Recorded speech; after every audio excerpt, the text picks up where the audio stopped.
So, as I mentioned, kids, today we are moving into opinion essays, and that's going to be a departure from what we've been working on with narrative. We know that with narrative, we need what? Tell me in the chat, what are some things that we really practice that you need to have in a narrative? Tell me a few things.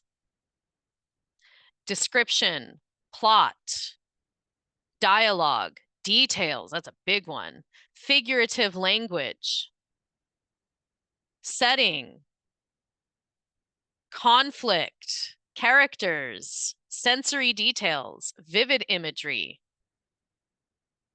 transition words. Yeah, you guys are absolutely correct. You need all of those things in a narrative essay. But when we're switching over now to opinion essays, what do you think are some things that we need in opinion essays? Facts. Yeah, that was a good one. A hook, a thesis statement. Okay. Yeah, Emily, I'm glad you got that. Evidence, examples, and Emily said your opinion, which is going to be linked to your thesis. Yeah. You can have um, you can have a counter argument rebuttal. This is typically in argumentative essays. But kids, argumentative essays do include opinion essays and persuasive essays. So you can acknowledge if I'm talking about my opinion and all I do is talk about my opinion and I never acknowledge that other people disagree with me, my paper's not that strong. At the start of class, as our check-in, I asked you all what your favorite colors are and why. And I heard a lot about blue. I heard a lot about pink, but then I got neon orange, I got red, I got brown. So if I were writing an opinion essay, kids, and I was writing my opinion that blue is the best color, I would need to acknowledge that other people disagree. Some people find pink more pleasing to the eye, whereas others prefer the neutral, earthy tones of brown.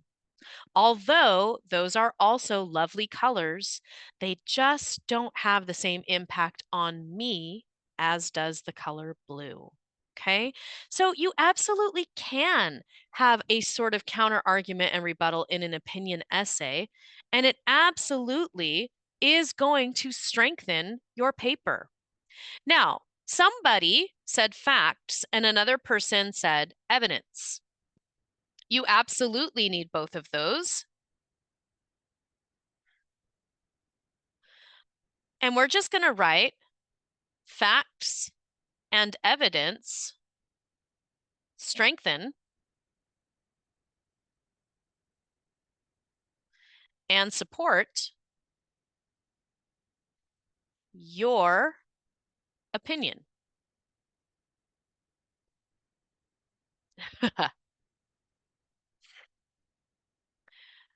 Someone else mentioned we need paragraphs, and you do. An opinion essay might be 4 paragraphs, 5 paragraphs, 6 paragraphs. And the CA here is going to stand for our counter argument here. And again, a counter argument and rebuttal, those are parts of argumentative writing, but argumentative writing is sort of the general term, and opinion pieces and persuasive pieces would fall underneath argumentative writing. And again, just to give one more example, if I'm writing an essay where I say blue is the best color, then my counter argument simply means I acknowledge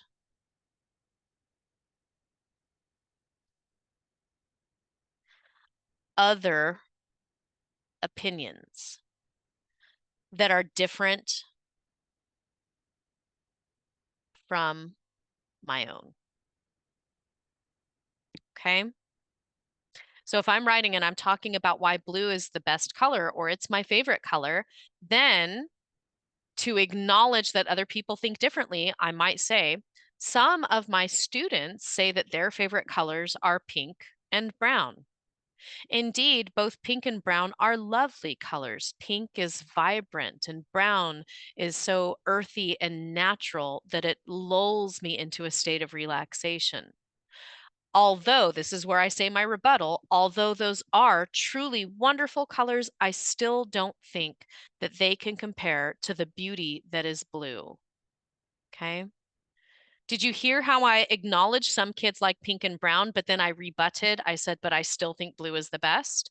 That's how you would fold that in, even in an opinion paper. Okay. Now, evidence might include quotes or citations. Tonight, we're going to read two different passages, and it would make perfect sense to use some of the factual information, and it would make perfect sense to cite evidence that supports what we are claiming as our opinion. Now, there was a really good question in the chat. If I'm using the example of colors, kids, can you say bad things about the other colors? Yes and no. I can make clear why I disagree with pink and brown being the very best colors. But what do you think of someone who gives their opinion, but then says everybody else is wrong and just silly and ignorant, and they're just not that smart, and they must just be troglodytes or cave people if they don't think blue is the best color? What do you think of that person's opinion? Do you value it? No, absolutely not, because they're showing narrow mindedness. They're showing an inability to understand and think critically about the world in such a way that other people can have different opinions. We don't get anywhere, kids, when we give an opinion and then just immediately deny any sort of opposition. You don't make any progress. You don't think in a way that is sophisticated. You certainly don't think critically. So I can say that maybe if I'm maybe if I'm talking about the color brown for me and like a jacket that I want to buy, I might say blue is a fantastic color for me, and I should consider buying a blue coat because it really brings out the color of my eyes. Then I could say, although brown coats are far more common, a problem that I have with the color brown is it washes me out. It doesn't look good on me. Now, I don't think that's true. I do like to wear brown, but that's just an example of how I would say something bad about brown. I'm not going to say, oh, brown is disgusting. You would never catch me in a coat that's brown, because then I just sound ignorant. And my opinion is no longer one that matters. Yes, someone said it's kind of like if you're getting someone to do something and you're rude, they're not going to do it. It's the same, kids. If I'm reading an article that's supposed to be an opinion piece and I think the person who's written the article is rude or is short-sighted, their opinion doesn't matter to me anymore. Yeah. And if your opinion doesn't matter in an opinion essay, guess what? You didn't write a good opinion essay. Yeah, that was such a good question. I'm glad you asked that. Okay, I'm going to go off this slide and I'm going to go back to the start of my packet. Let's preview the prompt the way that we typically do. We'll be writing an essay explaining whether everyone should be required to learn at least one other language, or whether it is better for students to focus on mastering one. Okay, multi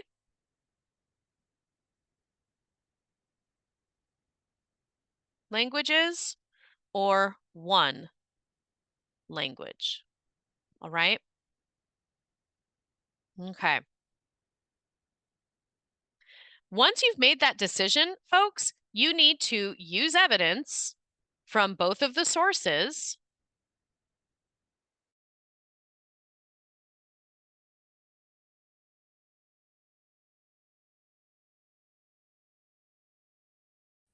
You've got factors. We're just going to write factors here. In other words, if we're choosing that we want to be multilingual, then we might need to figure out, okay, how could learning another language promote cognitive growth? How can it help our brains? How does it help empathy? Could it open up any doors of opportunity? Conversely, right, the flip side, does it create challenges? Does it distract you from other things? We have to include examples to strengthen our argument. But Ms. Scholl, I thought you said it's an opinion essay. It is. But remember what I said, opinion is simply one type of argument, okay? Okay, with that said, let's go ahead, passage. I'm going to just go ahead and read this one with you. Yeah, that's a good one. And let's see. Our directions are to read the two informational articles below about whether everyone should learn at least one other language. As you read, think about how each author presents different views about the value, challenge, and purpose of learning another language. After reading, discuss the questions that follow each article, then respond to the opinion writing prompt at the end. Now, kids, you know that I typically would give you about 5 or 6 minutes to read through this and annotate independently. But tonight, since it's our first time doing opinion essays, I think that I would just like to go ahead and read it and annotate it with you. Sound okay? Next week, I'll give you that tiny little window to make sure that you're mastering your independent skill set. And then you can, of course, compare your annotations to mine. It's how we grow. It's how we become stronger independently. But let's do it together tonight since it's our first opinion. Source 1, learning languages open doors. All right, based on the title already, kids, what do you think this excerpt is going to tell us about learning languages? It's positive, it's negative, there's a lot of challenges, it's not a good thing to do.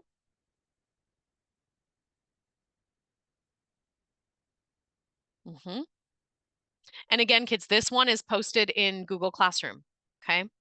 Yeah, positive vibes, it's good, it's a good thing, positive.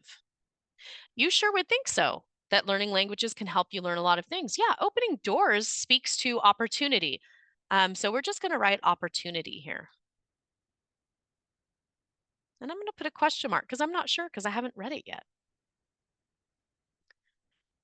Around the world, people are becoming more connected than ever before. From global businesses to online friendships, communication across cultures is a part of daily life. Many educators believe that learning a second language is not only a practical skill, but also an essential part of preparing for the future. Let's come over here. Let's make some notes. And if you don't have your packet printed, kids, just on the notebook that you keep next to the computer, let's jot these down. Global, world, international, connections,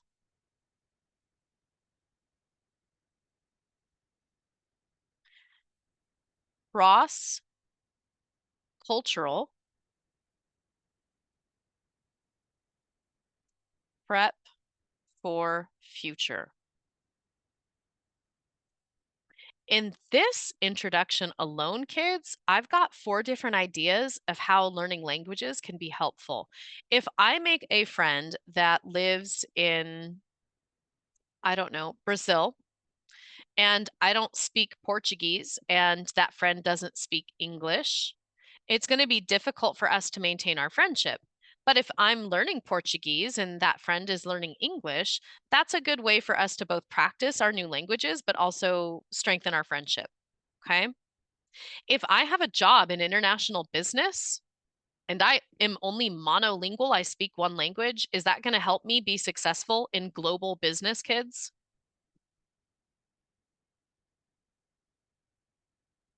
No, absolutely not. Somebody asked, how would I be friends with someone if we don't speak the same language? Years ago, kids, I used to travel internationally to compete in track and field. And you meet athletes from other countries, and you might run the same event, the same race. So you would have a friendship, but you would have to learn more of the language to make sure that friendship could last. Yeah. Okay, let's move on. Dr. Miguel Herrera, a linguistics professor, linguistics is the study of language and how it works, at Stanford University explains when students learn another language, they're not just memorizing words, they are learning to think in new ways. Cognitive development. It's giving you brain power. Studies show that bilingual students often perform better on tests that require problem solving and critical thinking. Learning a new language strengthens memory, focus, and the ability to multitask.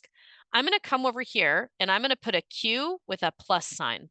The Q tells me later that if I need to cite some evidence to support my opinion, that would be a really strong quote for something that's positive or beneficial about learning another language. Language learning also opens professional doors. According to a report from the US Department of Labor, employees who speak more than one language often earn higher salaries and have more career opportunities, especially in international business. Um, we just need to make a note. Money plus opportunity.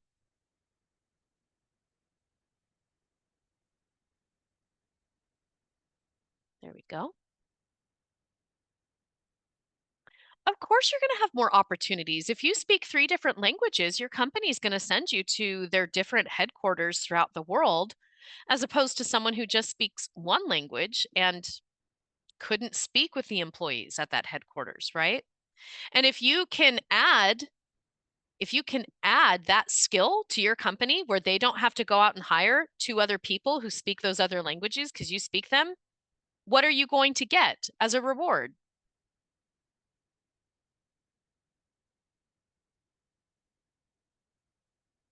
If my company doesn't have to hire 3 people, they just have to hire me, are they going to pay me more or are they going to pay me less because of my skills?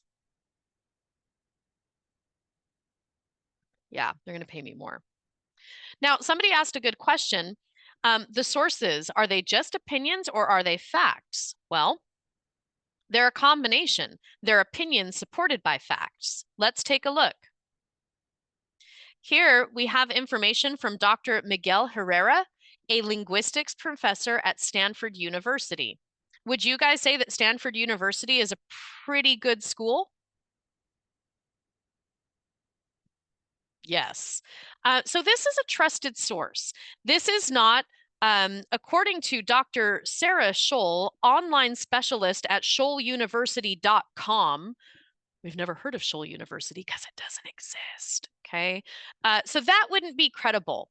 This is credible, and it's actually what we would call, if we think back to our different types of rhetorical appeals, this is actually something that we call ethos. Okay. So let's just make a note of that. This is ethos, which means credibility. Okay. Because you cite a credible source. Kids, I've never had a cat in my life. So if I wrote a book about everything you need to know about being a cat owner, should you trust me?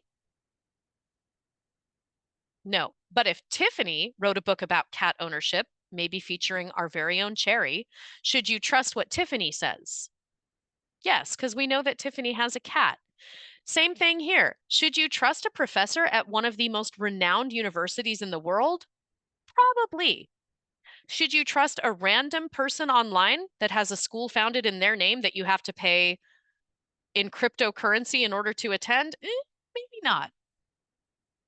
Now, let's look at this. We just read, according to a report from the US Department of Labor, employees who speak more than one language often earn higher salaries and have more career opportunities. This is an example of what is called logos. That's an appeal to logic, and it's where you cite facts, statistics, or definitions.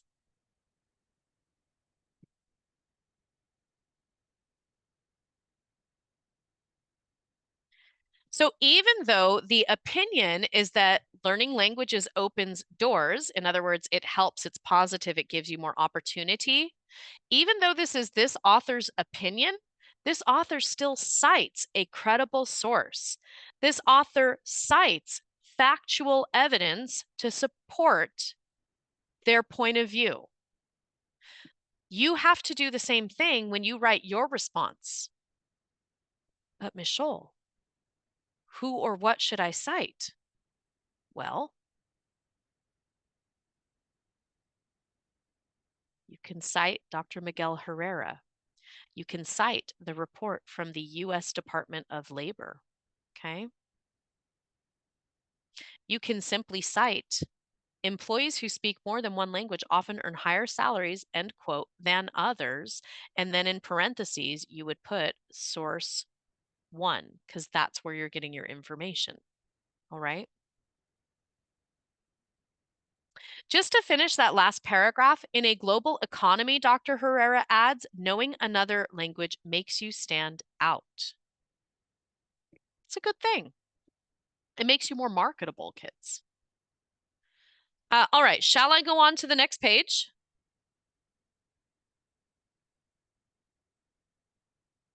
I got 1, 2 no's. I will pause here for about 25 seconds. After that, I'm going to move on, but I can come back to this when we're on to planning and writing. I can come back to make sure you have it all, okay?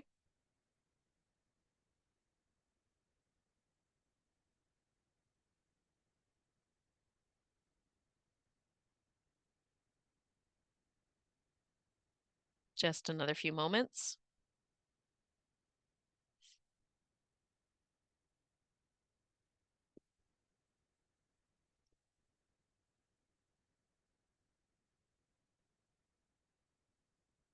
Okay, I will come back to this. Fear not. Let's finish off source number 1, kids. But the benefits go beyond school and work. Learning another language can build empathy and cultural understanding. When students study another culture's language, they often develop respect for different traditions, customs, and perspectives. Respect differences. That's huge. You start to see the world through someone else's eyes, says Herrera. That's one of the most valuable lessons anyone can learn. A 2023 survey from Global Education Research found that bilingual students reported higher confidence when traveling abroad and communicating with people from different backgrounds. Many also said it helped them connect with relatives or understand family roots. Language connects generations, Herrera explains. It can keep traditions alive and help young people stay proud of their heritage. Increased confidence. We have another citation, kids. This citation can be considered both ethos and logos. Why? Because it's a reputable or credible source, and the report gives us factual information. Everyone, if you've got this printed, please make a note, CA plus R. Okay? And this first sentence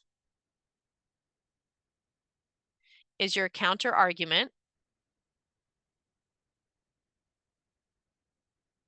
And then but signals the start of your rebuttal. Critics sometimes say that learning another language is too time-consuming or difficult, but Herrera disagrees. With today's technology, Apps, videos, and online tutors, learning another language is more accessible than ever.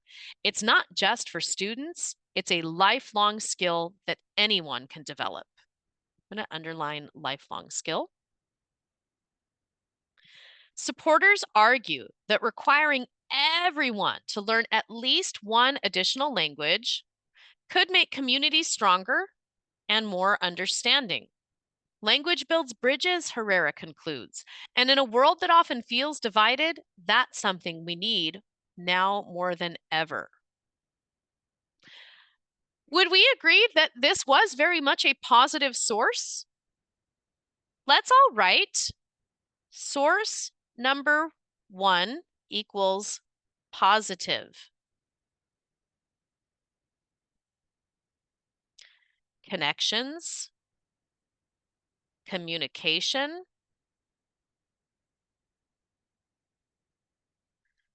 tolerance, money/opportunity, critical thinking, problem solving,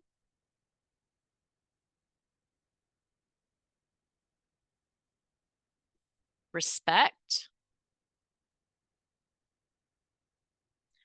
increased confidence, or even just self-confidence, increased pride. I could probably list a few more things here, but at least we've got 9 different ideas from source 1 alone about some of the benefits of being multilingual, okay? Pause for a second, let you get those bullet points down. Then we're going to move into a little bit of a discussion and then our second source, because we want to have enough time to at least get an idea of our planning.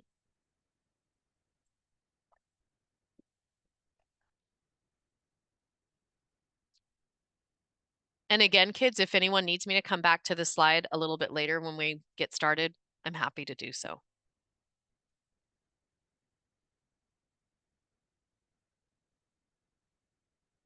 Yeah, I can. And in fact, next week, I'll build in a mini lesson for ethos, pathos, and logos, because those are our 3 rhetorical appeals.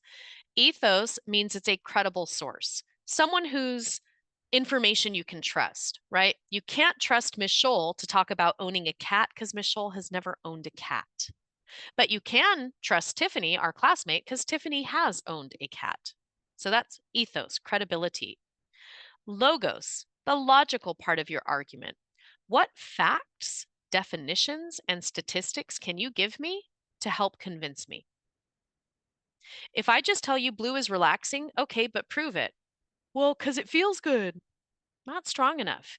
If I tell you that blue is relaxing and you say, well, prove it. And I say, well, a recent study conducted by Caltech scientists found that people who painted their bedroom walls a light blue fell asleep faster and slept longer and without interruptions than people who did not.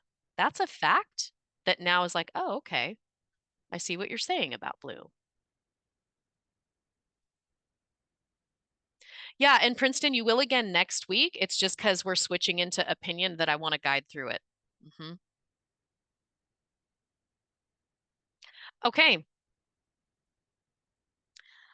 We just kind of put some of these, but I would like to know the cognitive, so think of your brain, and the social, think about friends or family, benefits of learning another language. Drop a couple of things in the chat for me, please.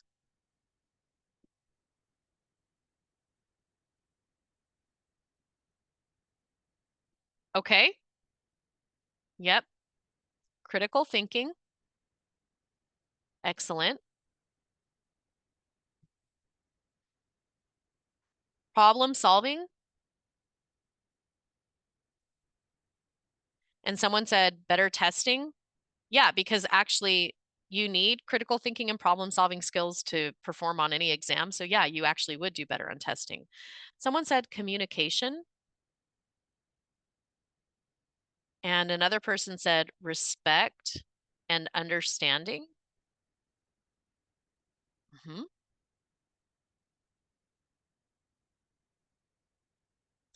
Can communicate with relatives. Um,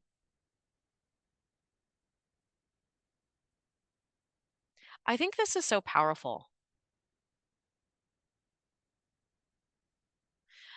Kids, I'm what's called a first generation American. And what that means is that my parents were not born in America. They emigrated to America.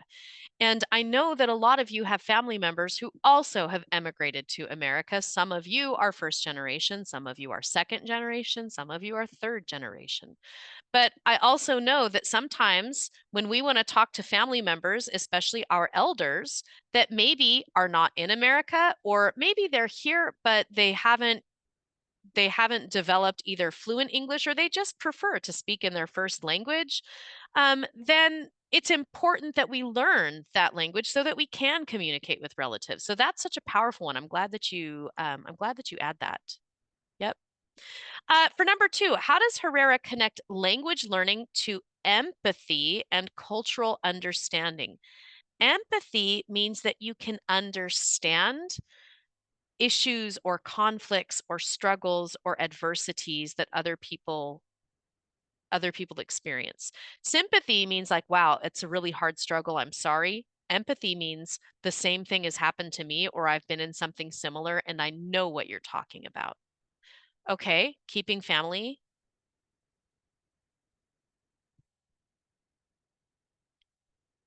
traditions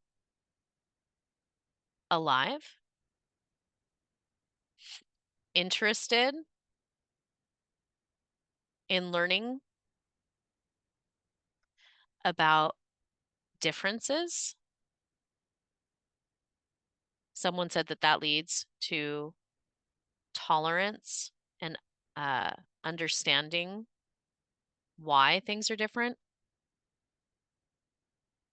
Hmm. Yep. Perspective. I like that. Very good. Okay. All great information, kids.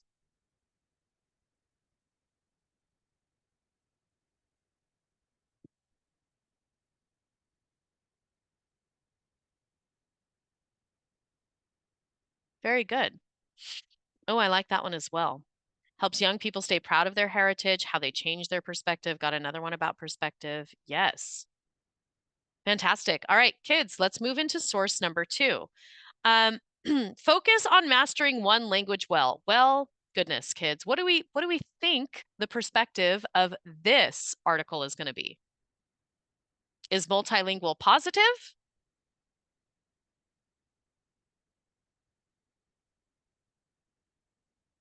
Yeah, a little bit more negative.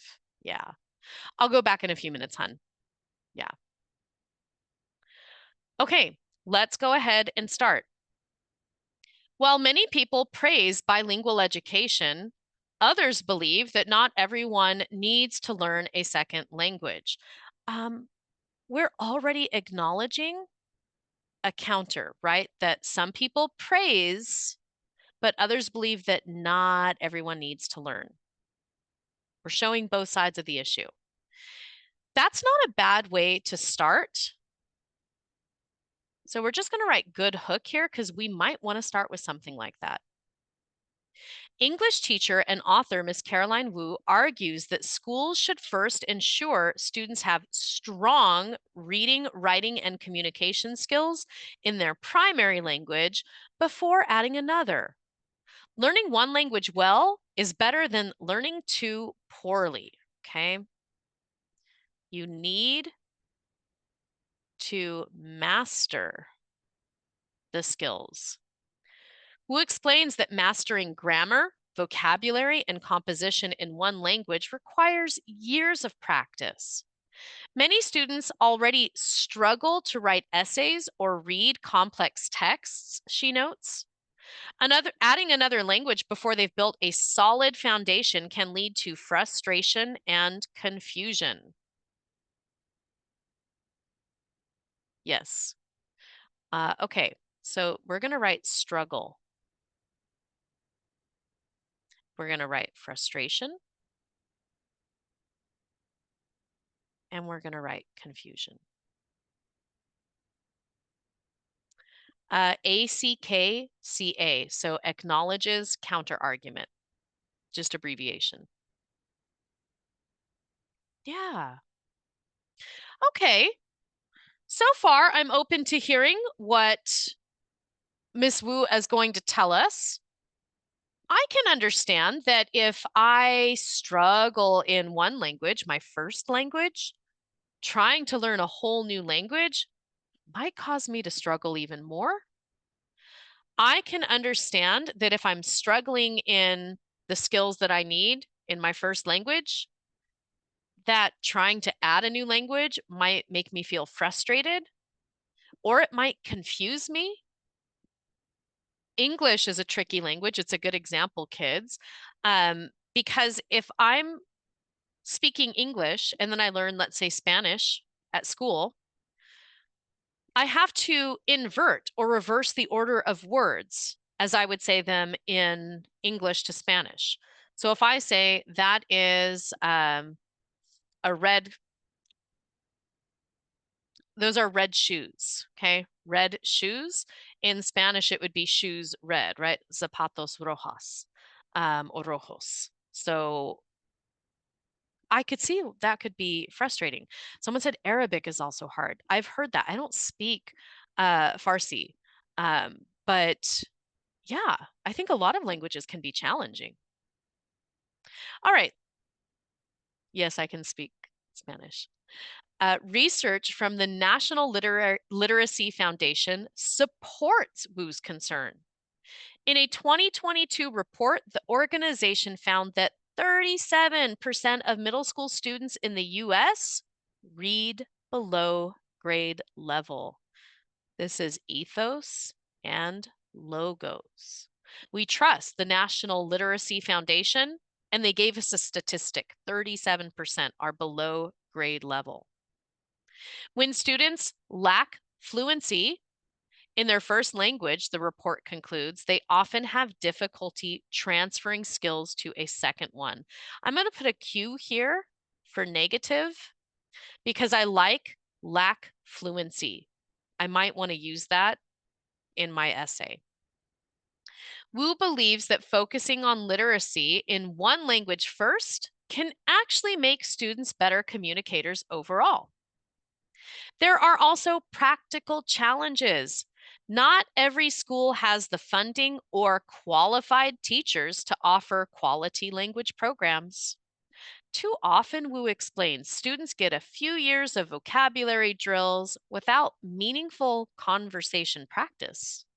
That doesn't create true fluency, it just adds pressure. Okay, lack of funding.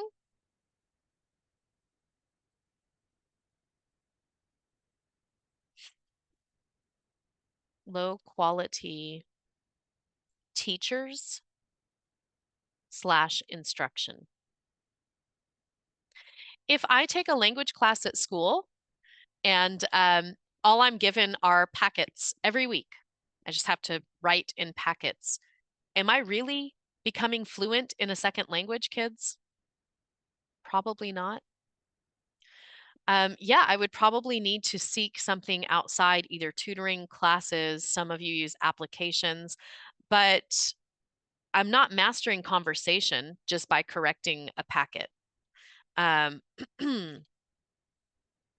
No, no, of course not. Yeah, I would want my teacher to come up and I would have to model a conversation with my classmate. This is what Wu's argument is if you have a teacher who is just, okay, kids, color this page and we're done, you're not learning the language. You would need to do more activities and need to do practice, right? Um, yeah, absolutely. Wu also questions whether everyone needs a second language in daily life. For students pursuing careers in science, technology, or local industries, advanced math and communication skills may be far more important than foreign languages, she argues. Not every student will use another language regularly. So I'm going to write not needed for every job slash career. If I'm not going into international business, maybe I don't need to be multilingual. Now, I'm just repeating pieces of Wu's argument. You do not yet know where I stand. You don't know my opinion, kids. You could probably guess it because we've worked together. Let's finish this one up.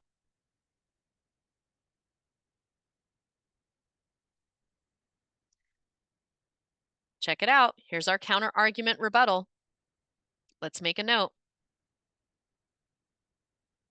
While she agrees that learning about other cultures is valuable, Wu believes this can be achieved through reading literature, studying history, or interacting with diverse communities without the stress of mastering a new language.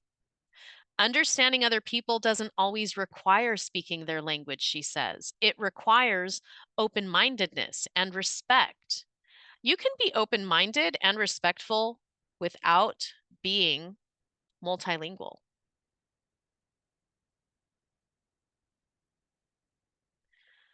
Finally, Wu cautions against making language learning mandatory for everyone.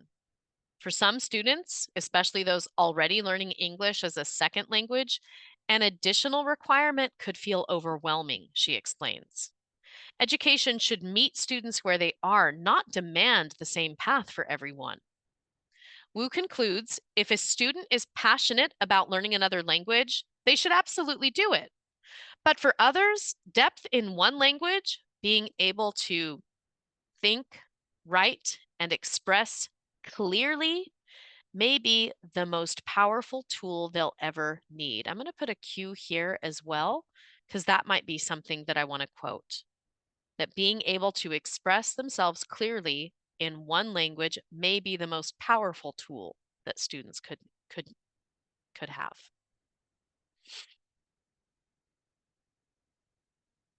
Okay. Let's go ahead and talk about this and then figure out where we stand and what we're going to write. Kids, Miss Wu's main concerns about requiring all students to learn another language, do we agree? They need to master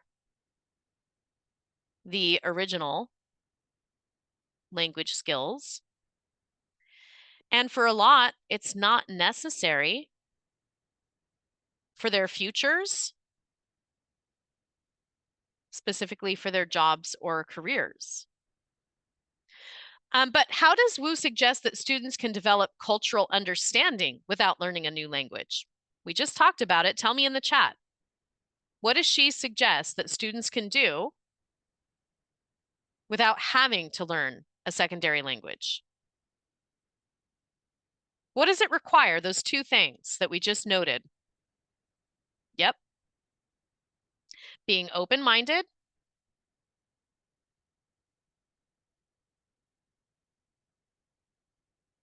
and being respectful. I don't have to speak the same language as someone to know that they need my help opening a door. I don't have to speak a same language as someone to show gratitude or appreciation. Yeah. All right. Okay, kids, the time has come. You have to choose. Do your opinions align most closely with source one, where you think, no, I think people should learn another language? Or do your opinions align more closely with source two, and you think, no, I think you should just master one? Now is the time to choose.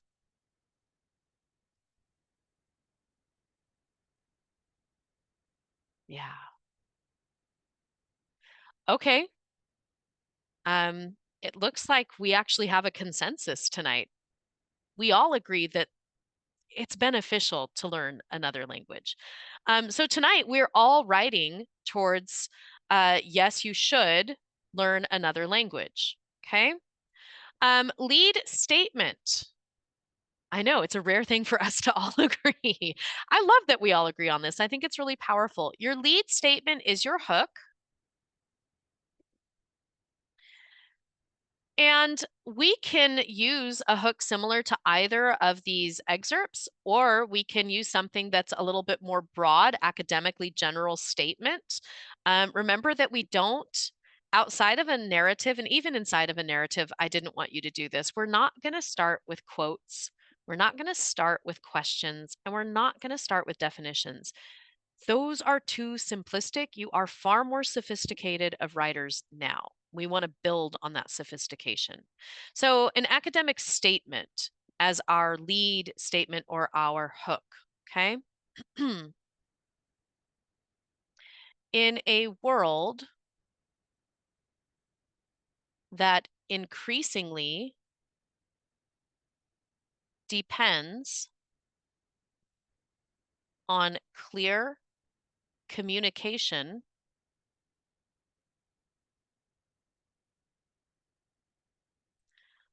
multilingualism, which is the ability to speak more than one language,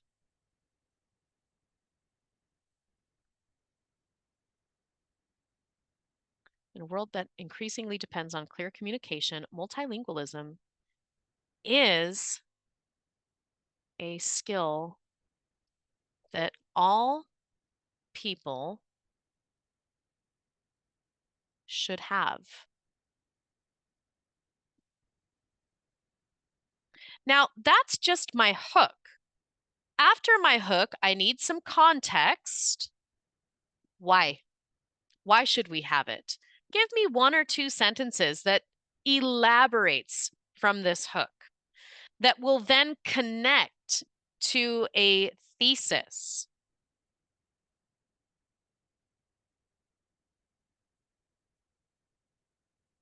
Although it's important to master a single language,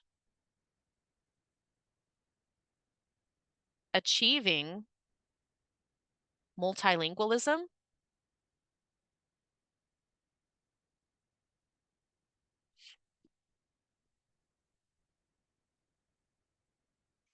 is far more beneficial than simply speaking one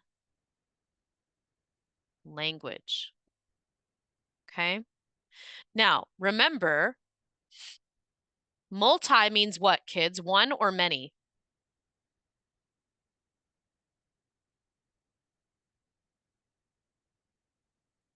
Mono means one or many.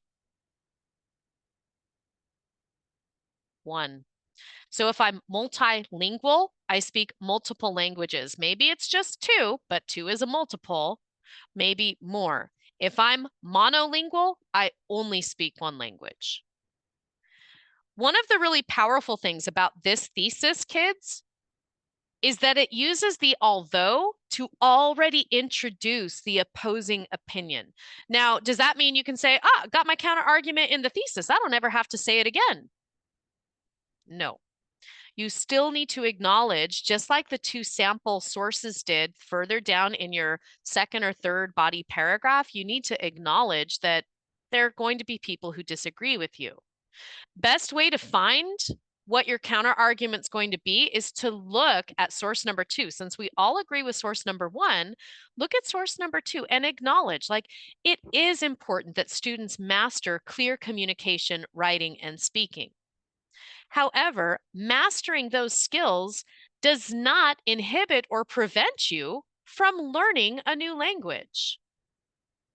Yeah, and somebody said without the counter argument or rebuttal, it's not a full essay. It's not, and it's not a strong opinion. Somebody asked if I have my counter argument in my hook, should I take it away from my thesis? Is it worded the exact same as what we have up here, or is it worded a little bit different? Then leave it and I'll look at it when you submit and I can let you know in the comments if it was too redundant. Okay. Now, kids, you have to pick one reason, a second reason, and a third reason that you think being bi or multilingual is important. And I know we're getting close to break time, but bear with me for just a minute and then I'll send you. For reason number one, more money, job promotion, and opportunity. I'm linking number one entirely to my future career. Okay. Reason number two, enhances cognitive abilities. And then I'm going to cite evidence about critical thinking and problem solving. Reason number three, kids, I'm going to talk about communication. And I can choose if I want to talk about global business or if I want to talk about friends, if I want to talk about traveling and how that's going to help me, or if I want to talk about family. Maybe I want to say that if I want to call my uncle who lives in the Netherlands, I have to be able to speak to him in Dutch. Okay. For our conclusion, we are just restating our opinion and then either a call to action or a closing statement. A call to action would be something as simple. So the next time there's an opportunity to take a language class, be sure that you're in line to sign up. Okay. Closing statement could be, even though learning a new language might be challenging, the potential benefits that you'll get from having learned it will pay off for the rest of your life. Last thing before I send you to break, somebody asked, what do I write in between the hook and the thesis? You need to give context. If you say that a world increasingly depends on clear communication and that being able to speak more than one language is a skill we need to have, give me a couple of examples. Give me a hypothetical. For example, you might want to become a doctor and you think you're just going to work at a local university hospital and research clinic, but an opportunity comes up to travel to another country for a year and help people in need. Wouldn't it be beneficial to know a language there to be able to communicate with your patients? As this example clearly shows, it's important to be multilingual. Even though some believe it's important to master a single language, achieving multilingualism, and then I would go into the thesis, okay? All right, kids, we're going to stop there. Please go ahead and take your break. We will come back after break and it will be time to write. Okay, enjoy your break.